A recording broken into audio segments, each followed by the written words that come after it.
So welcome you all here and for those online it's been a fun weather pattern the last few weeks. Thursday storms were interesting. I hope everyone uh, dodged everything. They had 3 EF1 tornadoes in the warning area. 2 of them were in the Metroplex, and a few flash flood issues as well, which we'll talk more about flash flooding in general. So this will be the point where I would normally introduce the speaker, but this month we made it easy. Sam, unless you wanted to do something. This is Steven. There we go. All right. He's our speaker on flash flooding. So He works out of Norman. Anyway, you got it, Steve. I got it.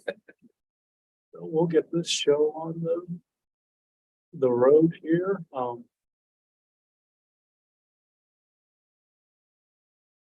Make sure everyone can see everything.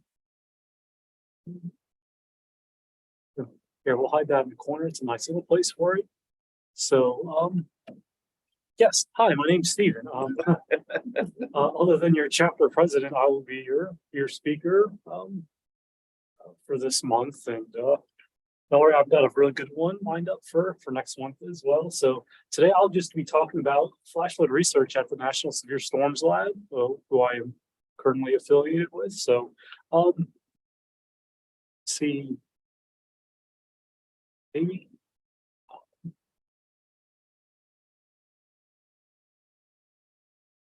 I guess my slides aren't advancing, so that's all we have for today, folks. No, hang in there, people. Oh, here it is. Okay, so other than your chapter president, I grew up in Florida. I spent most of my childhood in Florida, so to me, snow was a theory, something I'd see on TV or read about in papers, but never seen in person. I got my bachelor's and master's in meteorology at Florida State. I currently work for the University of Oklahoma with their Cooperative Institute, which has a really long name, but we'll just call it CIWRO. It's nice and short that way. So my first 5 years working with the university was with the National Weather Service and with their training division. So I helped with training forecasters with interpreting radar data, what to look for with forecasting, and issuing severe warnings, everything from severe thunderstorm, tornado, flash flood. Built a lot of simulations that are used throughout the weather service to help train people like train like you would fight. So we did a lot of that. And then for the last 9 years, I was associated with the National Severe Storms Lab, working particularly with heavy rainfall and flash flooding. And for the last few years, I moved from Oklahoma. I live here now in North Texas, and now I am not your random chapter president. You all know who I am now. Hobbies beyond the weather. I enjoy hiking. I enjoy photography. I like taking pictures while I'm hiking. I probably take too many. I do dabble in ballroom dancing.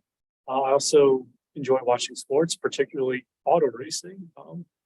I've been to a few races, and I was enjoying last weekend's race of the 12 Hours of Sebring, which was quite wild. My interest in weather started when I was very young. I moved to Florida in '88, so I was about 4. So my dad and I would sit on the back patio. We would watch the Sebring storms, especially at night with the lightning. It was just a cool show. And then probably just to wrap it all up and seal a deal. There was Hurricane Andrew in August of '92. That was pretty much it. I decided, what, I'm going to do weather. And I was 8 years old. And you'll find a lot of people who are like that, 8 to 10. They're just like, no, we'll do meteorology for a living. As far as my interest in hydrometeorology with rainfall and flash floods, it actually stemmed from grad school work, working with the Southwest Florida Water Management District on their projects. And then top it off, we had Tropical Storm Faye in Tallahassee. We had 20 inches of rain on the east side of town. It was quite a mess. It was something to behold, watching rivers run down the streets of the capital. So yeah, so that's pretty much it. So I kind of just ran with that initiative in doing rainfall and flash flooding. So to talk about flash flooding, I know when people think of the National Severe Storms Lab, they automatically think of tornadoes and supercells. That's usually the big eye-catching thing. But they also have a lot of research focused on flash flooding as well, because that is a severe weather hazard that honestly claims more lives than tornadoes and wind and hail combined. So I think we all remember this event from last August with the heavy rainfalls that fell across the DFW Metroplex, and I'll relate back to it with some of the research that was being done. Over on the west side, we had about 5 inches of rain, but throughout most of the area, 9 inches was commonplace, and then there was areas that received over a foot, but it was quite a mess because it occurred overnight into the morning rush hour. So there was a lot of water rescues, a lot of the interstates were closed, a lot of buildings were flooded. So it was a really high impact event, like one of the notable ones from 2022. So before we can even talk about flash flooding, we have to talk about the rainfall that typically generates it. So one of the big projects at the lab is called MRMS, Multi-Radar Multi-Sensor. And it's this big research and operational system that combines all these different platforms: radar data, surface observations, satellite, lightning, a lot of that's on the severe side, and then numerical models. And they all put it on this big three-dimensional grid space. And then we're able to take all this data, quality control it, and then create these seamless mosaics of data across the country. In this case, I'll focus on the rainfall part of it. There are products for severe weather, and there's also products for transportation, like road freezing, or products that are used by the FAA for air traffic. So the current analysis, we have 5 different domains. So we have the CONUS, which includes parts of southern Canada and northern Mexico. Then we have the Caribbean, Alaska, Hawaii, and Guam. We ingest approximately 180 radars, their data, and it comes in every couple minutes. So I think we have to process 180 radars every 2 minutes. Plus, we get over 20,000 hourly rain gauges every hour into the system. So there's a lot that goes into it. And it's been running operationally at the National Weather Service since fall of 2014 as part of their data suite.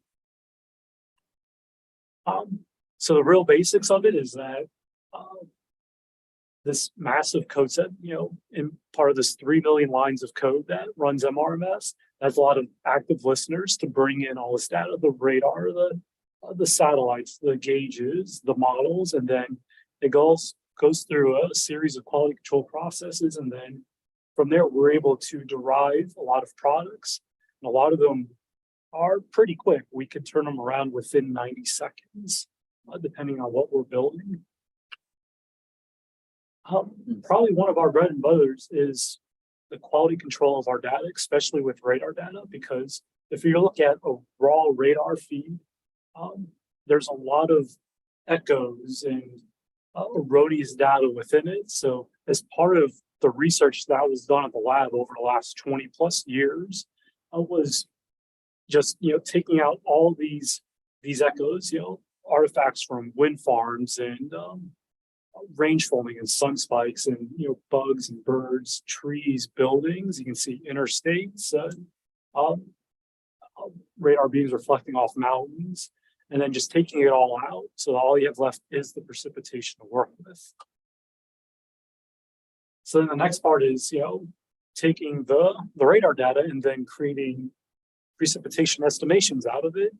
So we quality control the data for each radar, then we mosaic them all together And then we use the different variables within the radar data to best calculate rainfall rates. And then beyond that, we're actually able to evaporate rainfall, because when you're looking at radar data, you're not looking at the ground, you're looking at it some height above the ground. So you want to kind of account for as droplets are evaporating as they get close to the surface. So then we have these rate products, and then we're able to accumulate them up from an hour to 72 hours. And now we're building rates on even shorter scales, like 15 minutes, 30 minutes. That will benefit things as far as like flash flooding in urban areas or in over wildfire burn scars. And then we can take other data sets and blend them together with radars to create this multi-sensor product so that we can fill in coverages in our radar networks. So to give an idea of what this looks like, so this is 1 month of rainfall over the US. But note that this is a radar only field, so you can see where all of the gaps are. It's, we don't have this weird phenomenon, I guess the mouse is. It's asleep. Yeah, so rain doesn't, naturally fall in, circular areas. So these are where the radars are, and then we have the gaps in between them. So as part of the research at NSSL was how to fill in these gaps, and this is what you come up with. So going from a radar only field to incorporating other things like gauges and climatology model fields, and in the near future, satellites as well. So now we'll circle back to the DFW event in August of 22. So this is what the NSSL products came up with as far as rainfall, and it's a highly touted product as far as its accuracy is concerned. The Weather Service uses it, and then they'll modify upon it for their needs. So this is generally pretty accurate of what happened. So most of the areas that are in pink are at least 5 to 6 inches of rain over the entire metroplex. The areas of white are at least 9 inches. So you got some areas there near south of Saginaw, near White Settlement in the Fort Worth side. And then obviously the notable bullseyes from downtown Dallas, eastward and southeastward. And then when you get into the light yellow tan colors here, that's over 1 foot of rain for this event. I believe it was like at least 13 inches in Mesquite. That was the bullseye. So, and a lot of that fell within 6 to 12 hours. So there's quite a lot of rainfall for an urban area to handle in such a short time. So we have the rainfall, and now it's a matter of how do you predict what it's going to do at the surface. So in another project that started just over 10 years ago, in collaboration with some of the modeling work done at NASA, was this product suite now called FLASH. It's called Flooded Locations and Simulated Hydrographs. So it was developed in response to, we have this high resolution data set in NSSL where you're able to generate rainfall across the entire country every 2 minutes. Like now we can potentially have a hydrologic model that could run over the entire country using this data. And this is now one of the key tools that has been developed to help the National Weather Service with flash flood prediction. It's a high resolution model. It's at the same scale, 1 kilometer, and it runs every 10 minutes across the country, which is pretty fast to think about all the ingest and then the ability to run the water off in the areas. There are other models out there, but this one runs at the flash flood scale. And a lot of parts were assumed and simplified because there's parts that you don't really need to worry about on that 0 to 6 hour time scale where flash floods typically occur. So I'll go through like some of the basic products that are in there that are used there or well known in the field. So up top here in the top left is the radar-based precip estimations. So what's driving the model, it's driving other products that are in there. So there's a number of precip comparison fields. So this one here is comparing to flash flood guidance. So it's a product developed by the Weather Service that says, you know, how much rainfall it takes to start, you know, having bankful conditions on rivers and streams. But it doesn't account for urban areas. Then you have this ARI product, which is recurrence interval. So it compares to climatology to see like how rare the rainfall might be. And then down here in the bottom right, so this is the actual hydrologic model itself. The model is called CREST. It does what normal models usually do, but this one was developed in such a way where we have a product called unit stream flow. In this case, it's instead of just doing the runoff, it normalizes it to the basin area. So if it's dealing with a small area, you might see a greater signal if a lot of rain falls in it at once versus dealing with a larger area like the Missouri Basin or the Mississippi Basin. So this is what I'll step through here is what the products look like during Hurricane Henri last year. So geography-wise, this strip of land here, this is Manhattan, New York City, Brooklyn, Queens, Nassau County. You're on Long Island. So now over here is New Jersey, Hoboken, Jersey City. So now you've got a bunch of rain coming up from the south over parts of the boroughs here.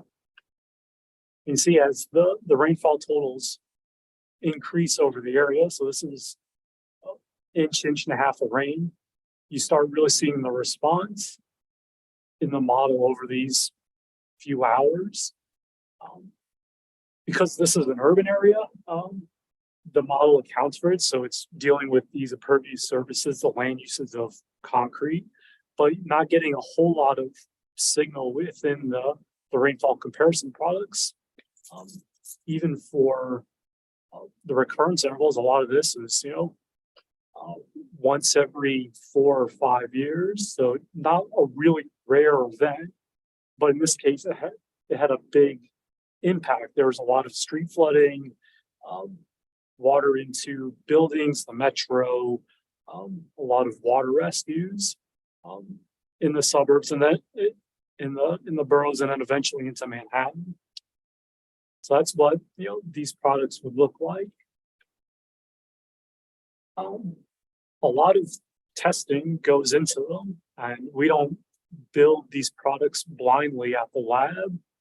For forecasters, we do a lot of this in collaboration with them.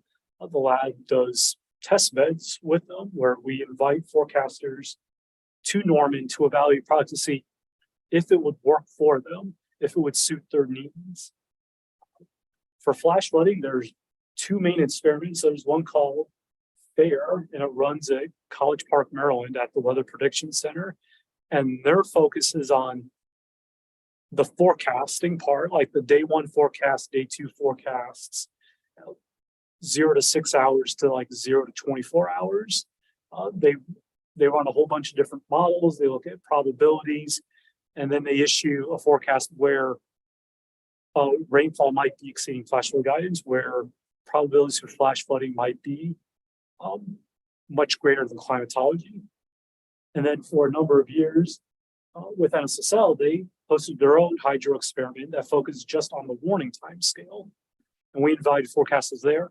And it was great because we were able to run these experiments at the same time. So in the morning, the folks at College Park will do their daily forecasts. They would come to Norman and NSSL, and then we would use that to hone in the areas that we wouldn't work in. And then as flash floods are being predicted, they would start issuing warnings, and we would evaluate the products that way. So this experiment ran in 2 different iterations over 5 years. But the first 3 years focused on the products that I talked about. And it's not too often that you get a historical event to run in real time during a test bed. Fortunately, we had that. Unfortunately, we don't like seeing these kind of events, but they do happen. So this was a catastrophic event over West Virginia in 2016. So for geographical purposes, just the mouse over the right area. So this is West Virginia. You have Virginia lined up over here, Kentucky. You're getting into Ohio here. So this was something that occurred during midday into the afternoon as we were operating. And you think about it, 5 or 6 inches of rain, it's a lot of rain, but maybe not that much for other areas. But in this case, with the hilly terrain, already saturated soils, it was just way too much for the ground and the rivers to handle. 23 or 24 people perished during this event. 5 rivers hit record stage, and some of those records went back 130 plus years. So this was the highest, some of the highest crests they have ever seen in this region.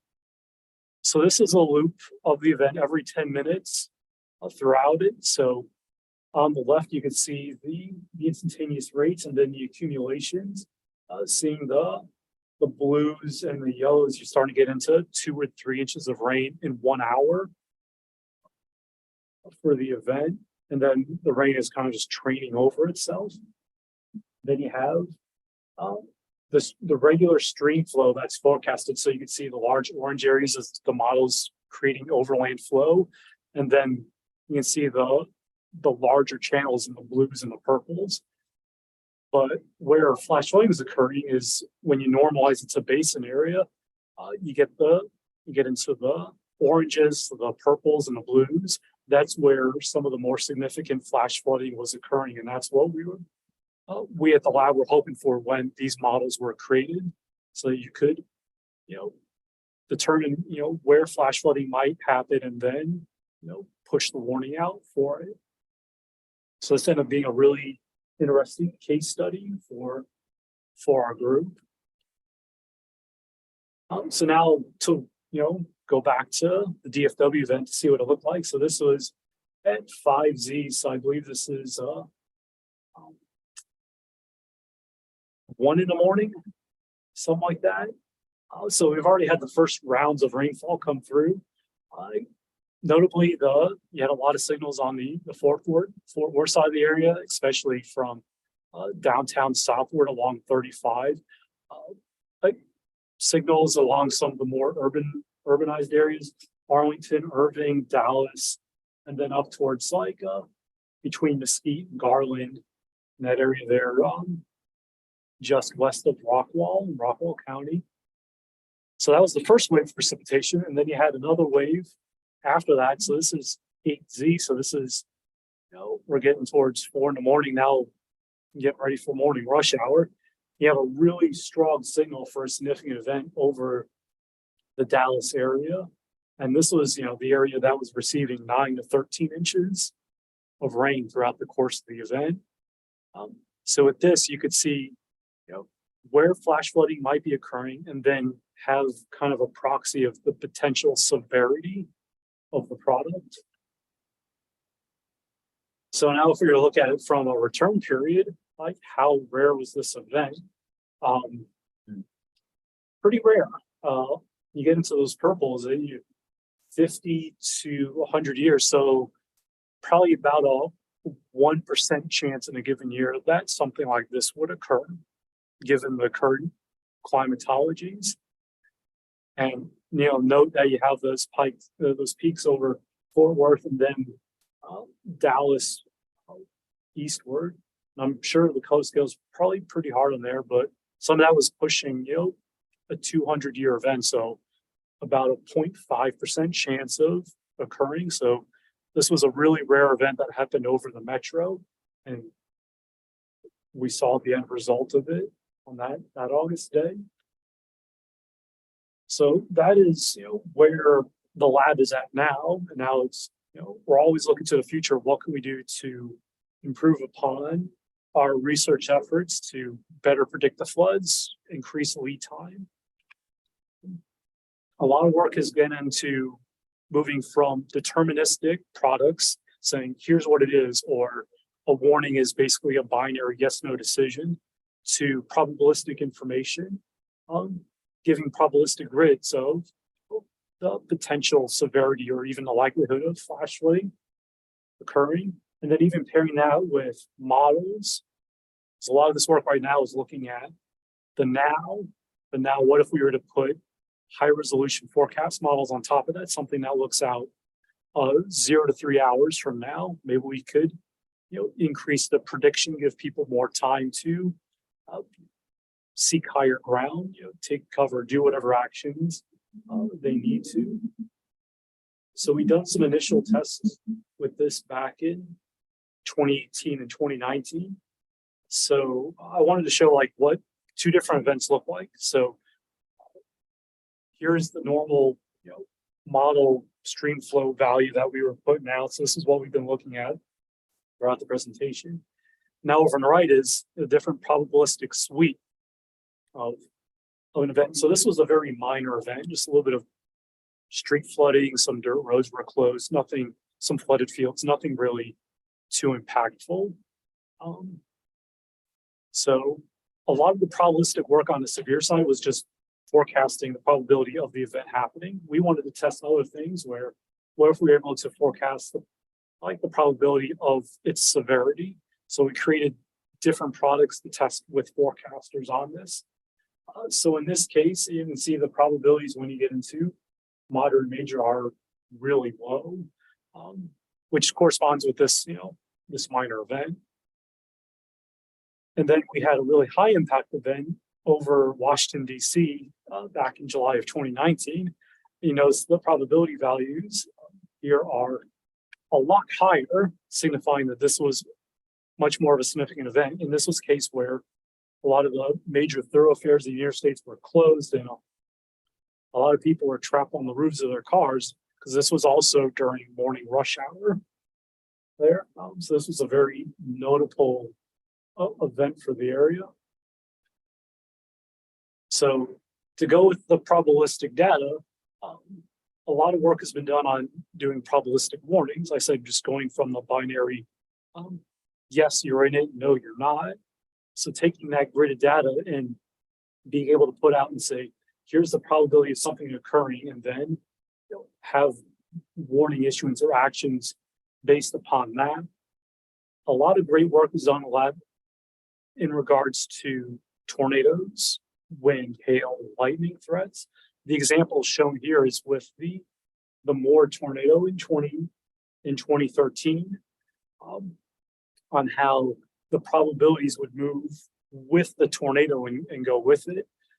And then in this case, there's new research right now on having the warnings move with the storm itself.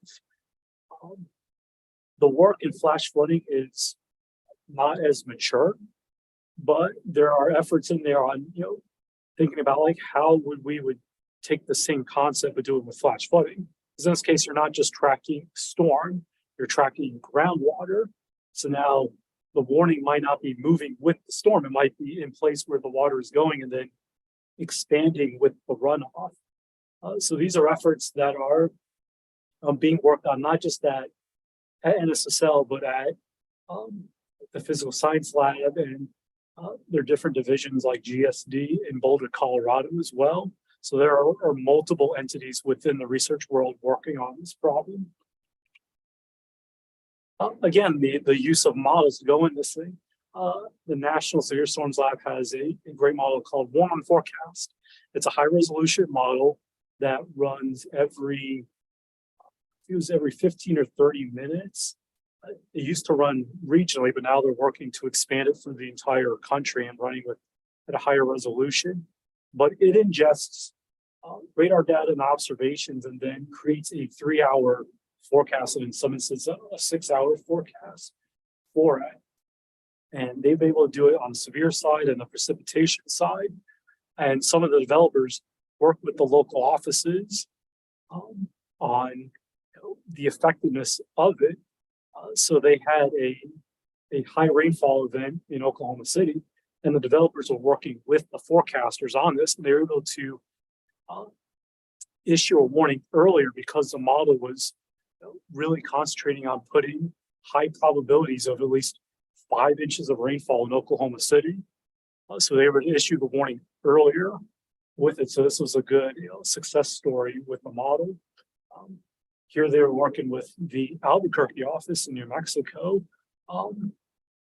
In this case, there was flash flood events. There was a few of them, but there was a notable one near Roswell, and the probabilities there consistently were showing high rainfall to fall near that area. And they're able to use that to help with their communications and the warnings. So a lot of effort was put into this, and in time, this will be something like this will be transition operations to help with that predictability out to 3 hours.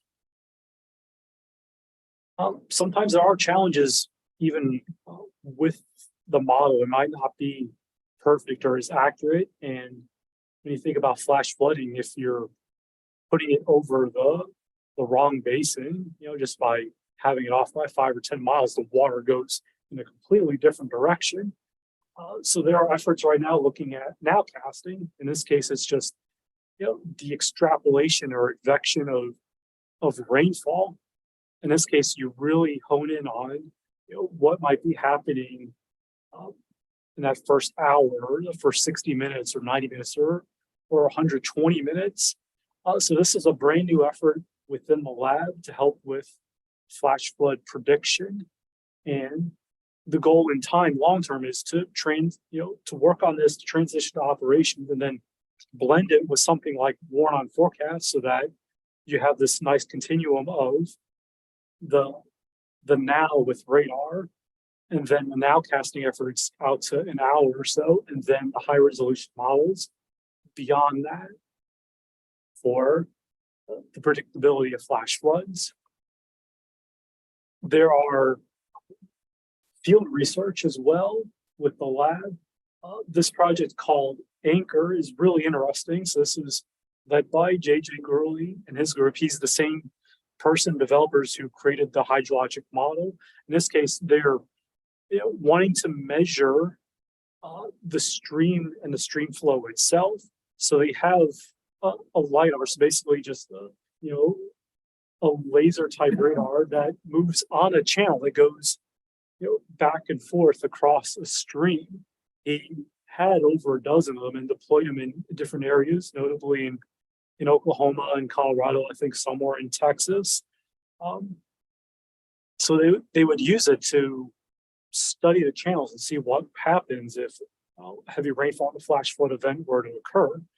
And one really big event that occurred with this in operation was in Falls Creek, Oklahoma. If you're not familiar where that is, that's up 35 towards Davis in the Arbuckle Mountains. It has a pretty popular campground where hundreds of people would stay at. And in this event, they actually had hundreds of students there. There was a precipitation event, and then with this research, you actually saw that the velocity of the stream increased before the height of the stream increased. So they use that information to notify the people at the campgrounds, like, something is going to happen here, and they evacuated the entire campground. No one was hurt or injured, everyone was safe. But it was kind of a nice little research tool to show how this works. So all this is being repurposed and redone for other research now going into wildfires. Have you noticed out west the last few years, the wildfire season is not just a season anymore, it's like the entire year. Millions of acres have been burned. The problem is, from a hydro perspective, is that one, you lose all the vegetation, and second, in a lot of these high intensity burns with these the type of trees they have out there, especially the pines and the deciduous, they have a lot of wax and sap in them. So when it gets burned, it becomes this heavy gas that settles into the surface and becomes this hydrophobic layer. So the water doesn't really go too far into the ground before it all becomes runoff. And you get not just flash floods, but debris flows that take a lot of dirt and mud and boulders and dead trees down the paths.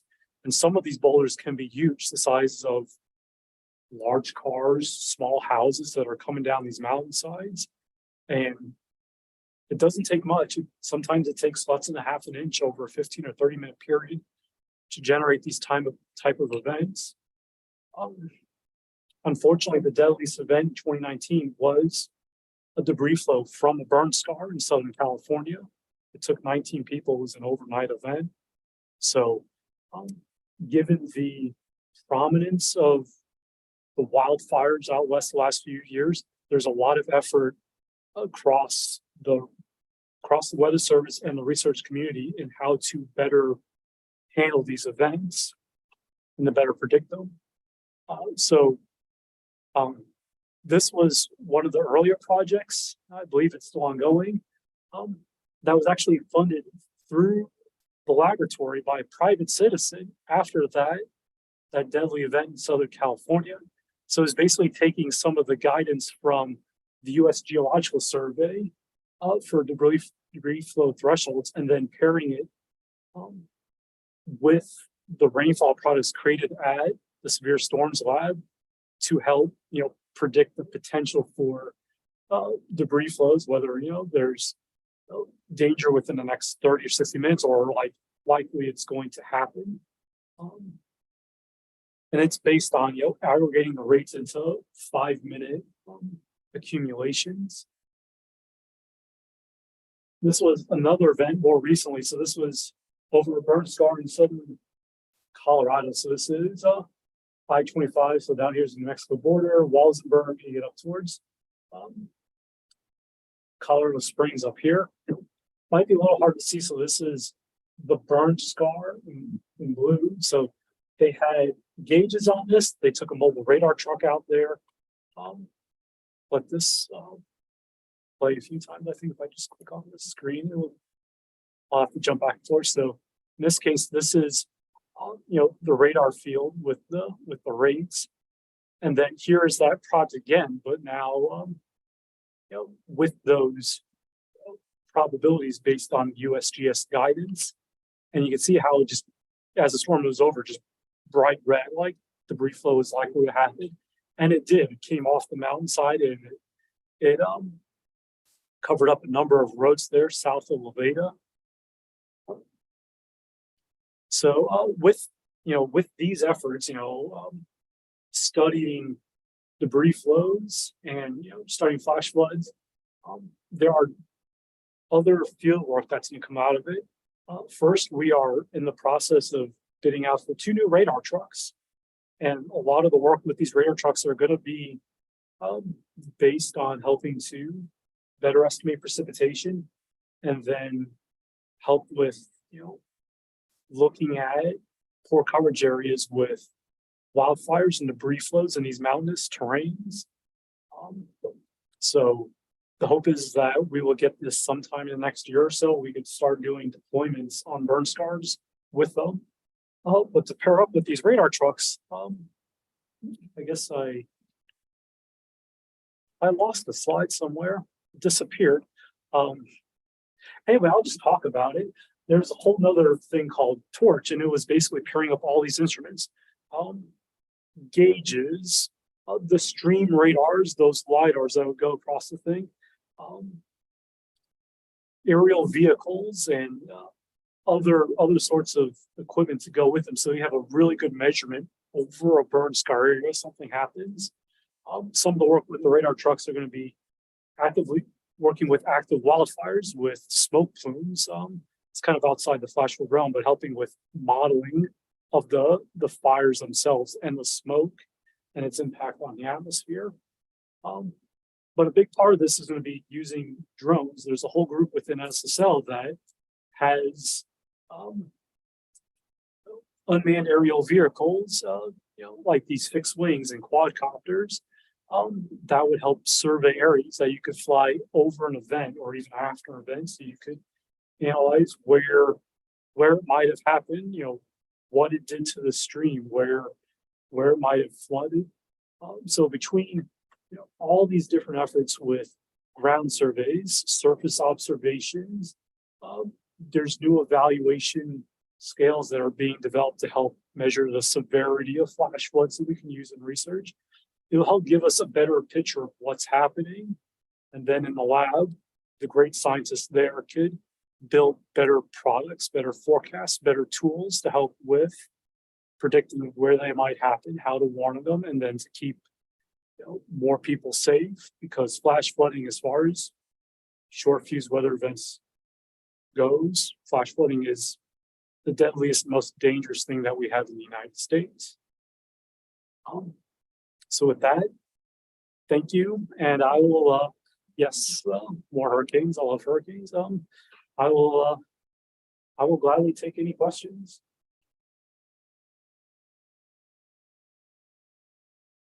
Well, I found that fascinating. Yes. Yes. It's really interesting to watch the way that the science is marched forward. Yes. So I guess to give a brief history lesson, for I guess the earlier years of the Weather Service and the Weather Bureau, it was called, is just gauges and reports. And then there was research back in the 50s on the potential use of radar data to help with it. And then there was an event in Ohio back in '69 that led to the development of flash flood guidance, so that products that's generated that says how much rainfall does it take to create painful conditions. But from 1970 onward, that was pretty much it, until this work that was done in NSSL with flash and the hydrologic model. And then there's other efforts within the Weather Service that also does hydrologic modeling. But until then, it was just, you look at rain gauges, you look at radar, you look at flash flood guidance, and that's pretty much it. Now you have hydrologic models, and there are some of the numerical models are now doing probabilities of flash flood and recurrence intervals, and you might have a 20% chance of at least 6 inches of rain, something that gives, there's a lot more information out there now to forecast it. Now, these next 5 years or so will hopefully take another leap in research performance, and then hopefully in operational performance as well. Steve, were there any casualties, and I can't remember for some reason, with the August of last year, August 22 event over Dallas and Mesquite? I think there were 1 or 2. Interesting. So when I was in college in our synoptic class, we studied for 3 days the May 5th, 1995 event that happened, and anybody who was from this region definitely remembers it for two reasons: the crazy hail that hit Mayfest in downtown Fort Worth. But why we studied it for 3 days was really more of the hydrologic event that unfolded in Dallas, when basically 2 squall lines caught up to, or the second squall line caught up to the first one over Dallas, and created an epic flood event of which, I don't know, 20, 30 folks perished in their urban core because of the flash flooding and the highways and the underpasses and that sort of thing. So it'd be curious to see how the model performs, with that event. If I don't know, you may not even have enough data that far back to be able to put or to run a case study. But it was definitely an interesting event. To first, I loved it, and then second, and of course the kids in my class, they were from all over, and I was like, I loved it. It was crazy. I'm telling you. It's like everybody all over the news is all over the big baseball, softball size hail in Fort Worth, but really it was the Dallas event that was more of it. I got to tell you a story about that. Okay, I was on duty on that day, and Ken Falk was the state forecaster, and he was on the phone with Harold Taft. I'm sure everybody's. Harold Taft was the meteorologist on Channel 5, and they were arguing about whether there was going to be a major storm in Fort Worth area. And Harold didn't want to, he said he didn't think it was. And Ken said, no, there's going to be a big one. And so anyway, the hailstorm came, and the window on the 10th floor looks down on I-30. Mhm. And Ken was standing there at the window, and with his hands on him saying, take that, Harold Taft.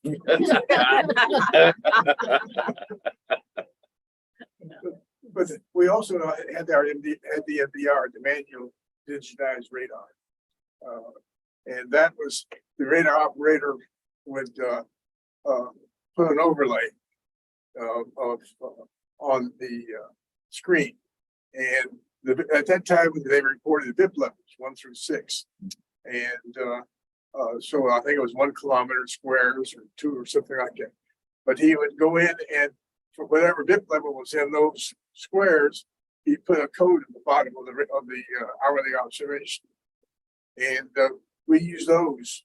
And I think if you had 15 after 3 observations in an hour, then that was the signal for flash flooding.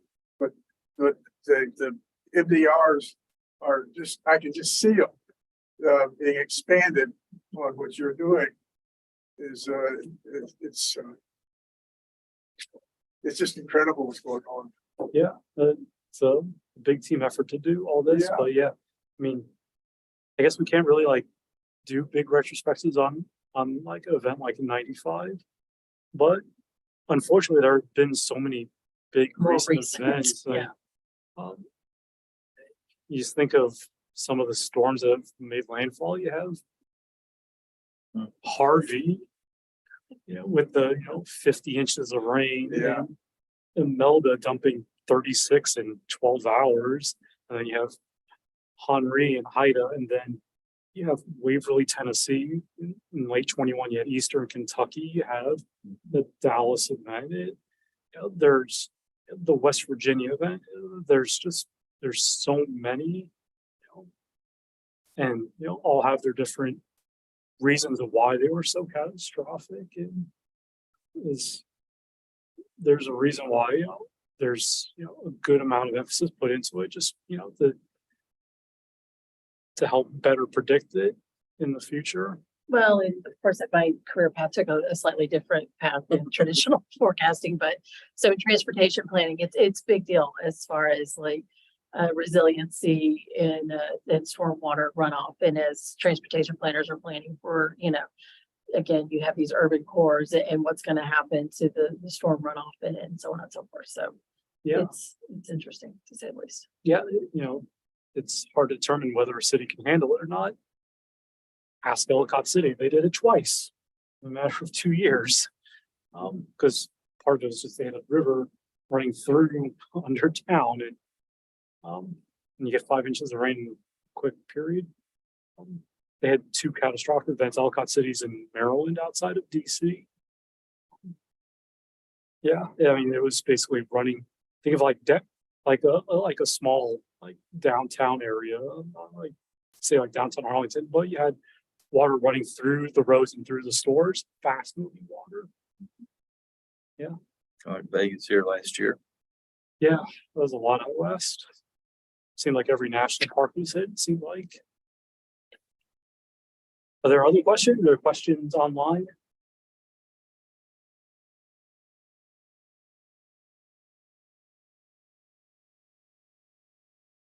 Any other questions here? Yeah, well, Shannon, I think I had just a comment, but I think Shannon, you kind of touched on it, but like this could be used, I guess, for urban planning, predicting where stormwater storage surges would go. Maybe. Not really. There's other efforts that would be much better for that, where the models here are not really worried about like getting heights correctly. They just want to predict where there's an anomalous amount of flow. But there are like flood inundation maps, a number of efforts in there. There's a number of different flood inundation models just over North Texas or Texas itself, where you're able to get that measurement. Like if I were to put a river height of X in here, here's where, what land is gonna be underwater. And then some of them you could tell like how much, like if I were to have a river that reaches major stage, this neighborhood might be under 6 feet of water. That's what these models can do, and those would be a lot more in tune to that kind of planning. But sometimes it's a challenge to, get all the parameters correctly, especially when you're dealing with maybe small drainage channels and creeks and, the constant evolving of urbanization and sewer systems to handle it. But there's other models out there that would better help with that. Help decide when you should get the sandbags out. maybe? Yeah. Get the boat out.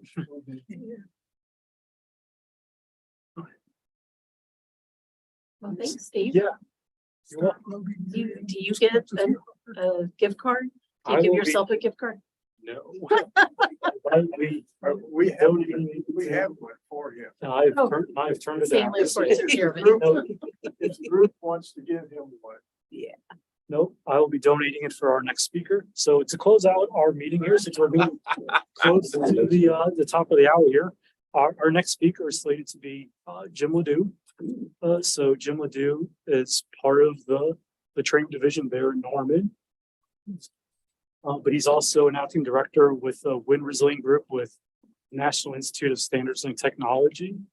His topic will either be on wind resilience or the development of the enhanced Vegeta scale. So we'll see what happens. We'll see what he comes up with. Can we get Tim Marshall to maybe zoom in at those two? I think if Tim sees the announcement, yeah, I'm sure he'll join in. If he's not traveling some exotic place again. Yeah. But it should be a good talk. Yes. So I believe the date on that is April 11th. I believe that is Tuesday as I pull up the calendar and not know how to put in my own code. Yes, Tuesday, April 11th. So this is back on regular schedule, second Tuesday of the month, 7 p.m. right here at the North Central Texas Council of Governments building and online live as well. So any other chapter business? How did the science fairs go? Pretty well.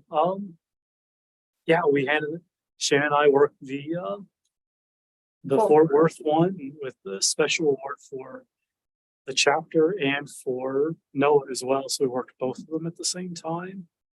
And I was just a general judge at the Dallas one. Both were fairly busy, especially both being the first time back in person for them. So probably not as well attended as they normally are, but still fairly robust. A lot of good projects. There was a few really good ones.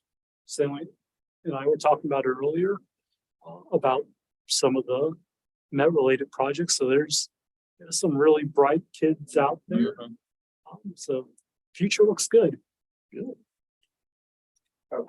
So back in say, $913 in the banks. back, Treasury's good. So we're in good shape for going into next year.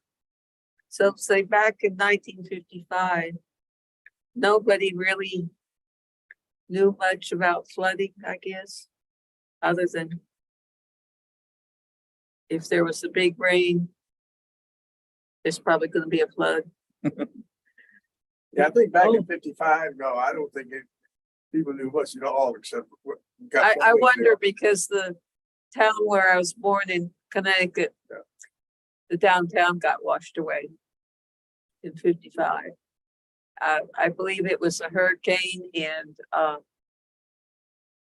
all the major rivers in Connecticut flooded and Winston, Connecticut downtown went bye-bye. Yeah. A lot of flood control dams got built between the 1940s, 30s, whatever. Because that's what Fort Cobb Lake was built as a flood control dam here where mom and dad live. So a lot of them got built. Yeah. Yeah, there were a lot of major events back then. And You know, my next door neighbor was in the 1938 hurricane there, Long Island. they had just done a segment on TV about it, so I knew she was from Long Island, and I said, Rose, do you remember the 1938 hurricane? And boy, I got an immediate response because there was no warning at all that had been issued for it. And she giving just hair-raising experiences she had with the flooding that occurred with that thing. But no, we come a long way in the weather service, 55, 40s, long way. I think something like 4,200 or 4,300 flash warnings are issued per year. Wow. So, and a lot of them verified, so. Yeah, you know when you should escape work early Yeah, with some of the warnings, you know. well, I think the TV's also doing a good job of informing the public. Yeah, I think Because so. I mean, used to be there was a little cut in and cut out. Now the channels just, they continue with it, so it's through the Metroplex. Well, that last week, I was surprised to see, I think it was Channel 8, when those storms were on the far east side of the CWA, talking about Henderson and back that direction. Yeah. That was very impressive. Yeah. And we've come a long way in a whole lot of different aspects. Anyway, I think that's all we have here. So the next meeting is April 11th, and hope to see you all then. So meeting adjourned. Well, thank you. Y'all have a good night. Y'all have a good night online too. Thanks, everyone. Thanks, Steve.